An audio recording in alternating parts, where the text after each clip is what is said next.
Today I'm going to be talking about a viewer request that I got. They want to know, how can you tell the difference between spirit and your ego? If this interests you, stick around.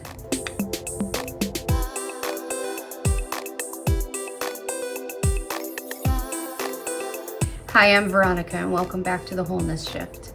I talk about easy, practical spirituality and help you navigate your spiritual awakening.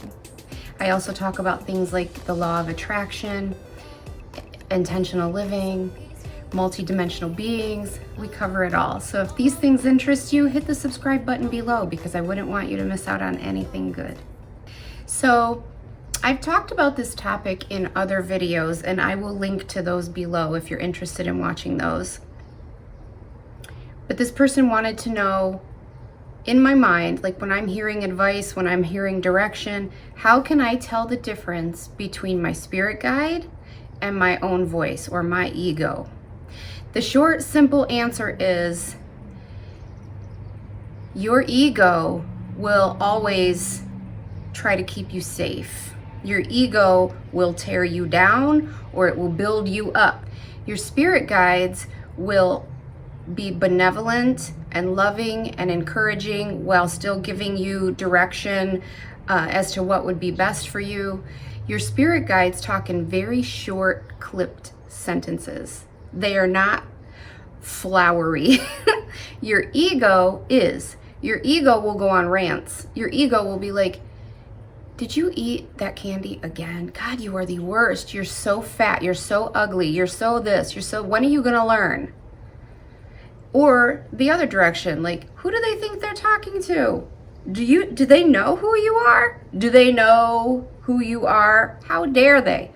Your spirit guides will never, ever, ever sound like that. Your spirit guides, if you've seen my Ask Spomi videos, and I'll link to those for you as well. If you've seen those, then you can see by his answers that he just gives truthful, honest, helpful answers, but they're just very to the point, very direct. You know, if you ask a question, yes, no, why?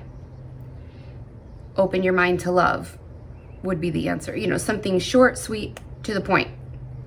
Your ego is going to go on tangents. Your ego is going to tear you down, build you up, try to keep you safe, try to keep you in that comfort zone, trying to keep you from branching out into new horizons. In my spirit guide video, I had used an example of paprika and how if you, like, you're cooking dinner and all of a sudden a thought floats into your mind, you forgot to put the paprika in, or cilantro, or whatever it is. And so you are like, oh crap, yes, I forgot. See how short and direct that statement was? You forgot the paprika. Whereas your ego would be like, God, you are the worst cook ever. You should be so embarrassed. Nobody's gonna wanna eat your cooking. You forgot it again. Do you see how bad you are at this? You should just never try to cook. You should never try to cook. You should just stay out of the kitchen. You should just order DoorDash because you are the worst at this. Do you see the difference in the quality of those statements?